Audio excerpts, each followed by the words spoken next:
आहेत ज्यांना 1931चा Nobel price मिळाला आहे. आणि हे नोबेल प्राईज कशासाठी मिळालं? त्यांनी कॅन्सरवरचा जो रिसर्च केला आहे 1923ला यांनी कॅन्सरवर रिसर्च केला आणि त्या रिसर्चसाठी 1923चा नोबेल प्राईज त्यांना मिळालेला आहे. आता बघा ते काय म्हणतात आपल्या रिसर्चमध्ये. इथं सांगितलं आहे डॉक्टर ओटो हेडेस Warburg discovered the real cause of cancer in 1923 and received the Nobel prize for physiology in 1931. पुढे त्यांनी काय सांगितलं की in his work the metabolism of tumours he demonstrated that all forms of cancer are characterized by two basic conditions, acidosis and hypoxia. की cancer होण्याचे दोन मुख्य कारण आहेत. पहिला आहे ॲसिडोसिस म्हणजे तो बॉडी पार्ट ॲसिडिक होणे, आणि हायपॉक्सिया म्हणजे लॅक ऑफ ऑक्सिजन म्हणजे ऑक्सिजनची कमी होणे. आता हे पाणी कोणतं आहे? अल्कलाईन आहे. अल्कलाईन आहे तर मग आपलं बॉडी ॲसिडिक राहील का? अल्कलाईन होणार. आणि याच्यामध्ये 30% ऑक्सिजनही जास्त आहे, तर त्यामुळे ऑक्सिजनही आपल्या सेल्सला प्रॉपर मिळत असते. जर आपले शरीर पातळ पाणी पिल्यामुळे पूर्ण आतपर्यंत, नाही तर बरेचसे डॉक्टर वगैरे हार्टवाल्या पेशंटला काय देतात? रक्त पातळ होण्याच्या गोळ्या देतात, बरोबर आहे. हे पाणीच त्याला पातळ करते नॅचरली, तर मग त्या रक्त पातळ होण्याच्या गोळ्या घ्यायची आवश्यकता राहील का? बरोबर आहे. हे पाणी पूर्ण आपल्या सेल्सपर्यंत पोचवते आहे. आपल्याला गंदगी तिथली साफ करते आहे, नाही तर गंदगी साफ होण्यासाठी मेहनत करा, हे करा, म्हणजे करायला पाहिजे, एक्सरसाइज वगैरे करायला पाहिजे की शरीरातून घाम वगैरे गेला तर ते टॉक्सिन्स वगैरे बाहेर निघतात. पण ह्या पाण्यातूनही जर ते टॉक्सिन निघू शकत असतील तर ह्यापेक्षा चांगली काही गोष्ट असू शकते का? तर हे तिसरं आहे. आता जसं आधी म्हटलं आहे की आपलं शरीर आता कसं आहे, हे हळूहळू असं एक तर न्यूट्रल पाणी पिऊ आपण, नाही तर मग बऱ्याचशा ठिकाणी आरोग्य किंवा याचं पाणी पितो ते ॲसिडिक पाणी राहणार. पण जेव्हा आम्ही हे पाणी प्यायला लागतो तर बघा काय होते, हे न्यूट्रल पाणी आहे. न्यूट्रल पाण्यालाही हे समजा आमचं शरीर आहे एक प्रकारचं, की आम्ही हे पाणी पिऊ आमचे शरीर अशा प्रकारे होत आहे. पण जेव्हा आम्ही हे पाणी प्यायला लागतो तर बघा काय फरक पडतो आहे, दिसेल. आमचे शरीरही काय होणार? अल्कलाईन झालं, निळं, बरोबर आहे. हाही कलर बघा आता हिरवट आहे, दिसत आहे, म्हणजे हा ॲसिडिक आहे. ह्यात आपण घातलं तर बघा झालं ब्ल्यू, म्हणजे अल्कलाईन. पण हे जसं सांगितलं जवळपास 10,000 पटीने काय आहे? ॲसिडिक आहे. याच्यात किती घातलं तर काही फरक पडणार का? नाही, काही फरक पडणार नाही. आणि दुसरी मजेदार गोष्ट की हे शरीर आता समजा आपलं चांगलं अल्कलाईन झालेलं आहे आणि आपण थोडंफार पितो म्हणतो. आता ह्यात हे किती होतं? कोल्ड्रिंक अगदी थोडंसं एवढंच होतं आणि बाकी एवढं मोठं काय घातलं आहे आपण? पाणी घातलेलं आहे, आणि तेही चांगलं पाणी घातलं आहे, कॅंगन वॉटर. आता बघा काय मजा होते, हे चांगलं झालेलं आपलं शरीरही थोडं घातलं की काय झालं, हे पुन्हा ॲसिडिक झालं, दिसत आहे, झालं लालसर. हे बघा याच्यात घातलं तर झालं ॲसिडिक, म्हणजे हे एवढं ॲसिडिक आहे.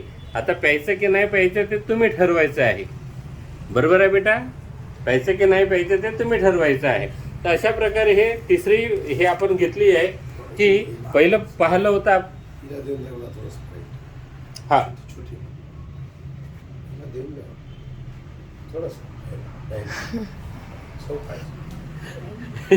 नाही पित म्हणते, कारण की आता बघितलं ना तिनं की स्प्राईट किती हे आहे. येस, चांगली गोष्ट आहे. तर अशा प्रकारे 3 आपण प्रॉपर्टी बघितला की हे पाणी पातळ आहे, हे पाणी अँटीऑक्सिडेंट आहे, आणि 3 अल्कलायझेशन आहे. 3 प्रॉपर्टी सांगितल्या होत्या. आणि चौथी महत्त्वाची प्रॉपर्टी इथं याच्यामध्ये ही आहे की आता आपण जे काही फ्रूट्स आणि व्हेजिटेबल्स खातो त्यामध्ये आपल्याला माहिती आहे बरेचसे हे छिडकाव केलेला असतो पेस्टिसाइड्सचा, केमिकल्स वगैरेचा असतात. आणि हे केमिकल्स आजकाल जे येतात ते ऑइल बेस्ड येतात. आपल्या पाण्यानं, घरच्या पाण्यानं काही प्रॉपर धुतल्या जात नाही, कारण ते ऑइल बेस्ड असतात. पण ह्यामधून एक असं पाणी निघते, हे जे मशीन आहे ह्या मशीनमधून 7 प्रकारचे पाणी निघते.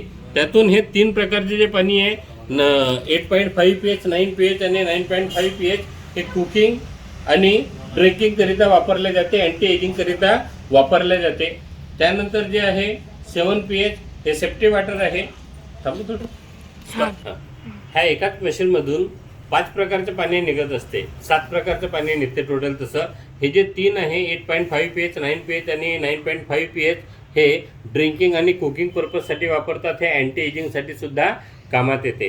त्यानंतर 7 pHचे जे पाणी आहे ते क्लीन वॉटर आहे, पण क्लोरीन फ्री पाणी आहे. हे लहान मुलांसाठी 5 वर्षाखाली लहान मुलांसाठी वगैरे हे वापरले जाते. त्यानंतर 6 pH जे वॉटर आहे याला ब्युटी वॉटर म्हणतात. हे स्किन टोनिंगसाठी कामात येते आणि आपल्या हेअरसाठी सुद्धा चांगलं असते. हेअर फॉल वगैरे याच्याने थांबतात. आणि दुसरं नंतर जे 2.5 pH पाणी आहे हे डिसइन्फेक्टंट आहे. Kills virus and bacteria, sterilising and sanitising. की आपण कोरोना काळामध्ये जे आपण सॅनिटाईज वगैरे करत होतो याच्यामध्ये कुठलेही बॅक्टेरिया आणि व्हायरस जिवंत राहत नाही. हे इथूनच निघालेलं पाणी आहे. याला आपण सॅनिटाईज म्हणून यूज करू शकतो. पाणी आहे हे केमिकल नाही आहे. आणि लक्षामध्ये ते घेऊ शकता. हे अशा प्रकारे हे सॅनिटायझरचं काम करते. याच्यावरही कुठले हे वगैरे असले तर ते हे घेऊ शकतो आपण. ते सॅनिटायझरचं काम करते. दुसरी महत्त्वाची गोष्ट ह्या पाण्याची एक खासियत अजून सांगतोय तुम्हाला. बघा मॅडम, हे जे पाणी आहे 2.5 pH आपल्याला जर कुठलेही स्किन डिसीजेस असतील, एक्झिमा, सोरायसिस, गँग्रीन सारखे रोगसुद्धा, इव्हन व्हिटिलिगो सारखे सुद्धा रोग ह्या 2.5 pH पाण्याने बरेचसे याच्यामध्ये आराम पडतो. बरेचसे चांगले रिझल्ट्स आलेले आहेत. लक्षात. आणि त्यापेक्षा महत्त्वाचे हे जे 11.5 pH पाणी आहे 11.5 pH, तर हे 11.5 pH पाणी आहे हे इमल्सिफायर आहे. Remove agricultural chemicals in your food and more. की आपल्या शरीरामधून हे जे आपल्या याच्यामधून आपले जे फूड वगैरे आहे, जे भाजीपाला फळं वगैरे असतात, तर त्यातून ते याच्यामध्ये जर धुतले तर ते केमिकल्स वगैरे दूर होतात. आता बघा आपण दोन्ही याच्यामध्ये ही टेस्ट बघण्यासाठी हे करूया. हे इथं तिळाचं तेल घेतलेलं आहे. अशा पातळ तेलाचा यूज केला जातो त्यामध्ये. हा आता बघा असं पातळ तेलाचे यूज केले जाते. हे तिळाचं तेल घालतोय इथं. हे बघा जवळपास हे थोडं थोडं तेल घातलंय. जवळपास सारखं तेल घातलंय दोन्ही याच्यात बेटा. हा आता बघा जनरली होते काय की आपण घरच्या पाण्याने धुतो. पाणी नाही दुसरं पाणी. अच्छा हे यांच्या हाताने घालायचं म्हणतो. घाला घालते घालत. हां ठीक आहे घातलं. आता बघा ह्या याच्यात घातलं तर काय झालं, इथं तेल आणि पाण्यात काही फरक पडला का? म्हणजे पाणी खाली आहे, तेल वर आलं दिसतंय, क्लिअर दिसतंय, तेल मिक्स नाही झालं. आता इथं हे 11.5 pH ह्याच मशीनचं काढलेलं पाणी आहे. जेवढं इथं घातलं तेवढंच इथंही घाला.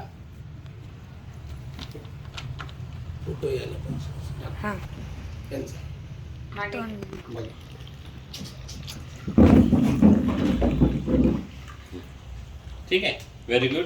आता बघा दोन याच्यात काय फरक दिसतोय ह्यात. आणि मोबाईल सांगे ह्यात बघा घातल्याबरोबर याने तेलाला काय केलं, पूर्ण इमल्सिफाय केलंय, फाडून टाकलेलं आहे. याच्यामध्ये आता काही पाणी दिसतंय का, तो तेल दिसतंय का तुम्हाला? याच्यामध्ये तेल दिसतोय, तेल वर आलेलं आहे. आणि याच्यात तेलाला काय केलं, पूर्ण याने ब्रेक करून टाकलाय, विरघळून टाकलाय. काही तेल दिसतंय बघा, याच्यात काही तेल आढळते आहे. ओके, तर हे अशा प्रकारे आपण ह्यात जर हे धुतले, आपण जर ह्या पाण्यामध्ये धुतले तर आपले केमिकल फ्री आपण चांगले अन्न सुद्धा खाऊ शकतो. आपण त्या 3 गोष्टी बघितल्या होत्या की माणसाला 3 गोष्टीची आवश्यकता आहे. एक क्लीन एअर, गुड वॉटर आणि पेस्टिसाइड फ्री फूड. तर एअरचं तर काही करू शकत नाही ते सांगितलं, पण गुड वॉटर कशाला म्हणतात ते दाखवलं आहे की ह्या पाण्यामध्ये काय आहे, मायक्रो क्लस्टर आहे, बरोबर आहे. दुसऱ्या पाण्यापेक्षा पातळ पाणी आहे. कुठे गेलं ते आपण एक ग्लास घे बघा. हे पाणी काय आहे, मायक्रो क्लस्टर आहे, म्हणजे पातळ पाणी आहे. दुसरं आपण बघितलं की ह्या याच्यामध्ये अँटीऑक्सिडेशन आहेत, अँटीऑक्सिडेशन आहेत, बरोबर आहे. अँटीऑक्सिडेंट आहे, भरपूर आहे. तिसरं आपण बघितलं की हे पाणी काय आहे, अल्कलाइज्ड आहे, बरोबर आहे. आणि चौथं बघितलं की पेस्टिसाइड फ्री फूड आपण इथून खाऊ शकतो. तर अशा प्रकारे माणसाचे शरीर चांगलं होण्यासाठी ह्या सर्व गोष्टी आवश्यक आहेत आणि याच्यातून मिळतात. ही जरी मेडिसिन नसली, परंतु मेडिसिनपेक्षा चांगला असर आपल्या शरीरावर करते. कंपनी कुठलाही क्लेम करत नाही की याच्यामुळे काही सुधरेल, परंतु बऱ्याच लोकांना याचे रिझल्ट आलेले आहे आणि बऱ्याचशा बिमारीवर चांगले रिझल्ट आलेले आहेत. तर हा इथं संपता आहे आपला डेमो, बरोबर आहे. 51 वर्ष जसं सांगितलं आहे की ह्या शेवटच्या 4 ओळी परत क्लीन एअर, गुड वॉटर आणि पेस्टिसाइड. हो, तर याच्यामध्ये सर्व हे आहे की हे वॉटर मायक्रो क्लस्टर आहे, ज्याच्यामुळे आपल्या सेल्स पर्यंत जाऊन आपल्या शरीराला चांगलं करत असते. त्यानंतर ह्या पाण्यामध्ये भरपूर अँटीऑक्सिडेंट आहेत. बरोबर आहे की -800 एवढे अँटीऑक्सिडेंट आहेत. तर हे आपल्याला आपले जे फ्री रॅडिकल्स वगैरे असतात ते सुद्धा दूर करायचं काम करते. त्यानंतर तिसरी महत्वाची क्वालिटी आहे की हे पाणी अल्कलाईन आहे, त्यामुळे जो आपण आणि कॅन्सर होण्याचे कारण सांगितलं की ऍसिडोसिस आणि हायपॉक्सिया. ऍसिडोसिस म्हणजे तो भाग ऍसिडिक होणे. बरोबर आहे. तर शरीर आपण समजा अल्कलाईन पाणी पित आहोत तर आपलं बरेचसं जे आहे तो अल्कलाईन होते आपल्या शरीराचे आहे, तर त्यामुळे आपलं शरीर अल्कलाईन राहते. आणि चौथं की आपण जे काही पेस्टिसाइड्स वगैरे लागून भाजीपाला येतात, फ्रुट्स वगैरे, ह्या पाण्याने धुतलं तर आपण पेस्टिसाइड फ्री फूड खाऊ शकतो. तर अशा प्रकारे हे आपली हेल्थ मेंटेन करायसाठी आणि आपली हेल्थ चांगली करायसाठी बराचसा यूज पद्धत करू शकतो. मोठ्या मोठ्या डॉक्टर आणि सायंटिस्ट लोकांनी याला रिकमेंड केलं आहे. विशेष म्हणजे हे अमेरिकन अँटी कॅन्सर इन्स्टिट्यूटचे डायरेक्टर आहेत रॉबर्ट जे राईट, ज्यांनी पुस्तक लिहिलं आहे किलिंग कॅन्सर नॉट पीपल. बरोबर आहे. ही त्यांचे पुस्तक आहे किलिंग कॅन्सर नॉट पीपल. इथे हे अमेरिकन अँटी कॅन्सर इन्स्टिट्यूटचे डायरेक्टर आहेत. यांनी म्हटलेलं आहे, हे याला कॅन्सरचं बायबल म्हटलं जाते. हे इथं दाखवलेलं आहे की this is your cancer bible. की ह्यात काय सांगितलेलं आहे, killing cancer not people is about what cancer really is, how to prevent it and how to heal it. This is your cancer bible. तर हे मोठे हे आहेत जे अमेरिकन अँटी कॅन्सर इन्स्टिट्यूटचे डायरेक्टर आहेत आणि तिथले जे इंटरनॅशनल वेलनेस रिसर्च सेंटर आहे तिथले डायरेक्टर आहेत.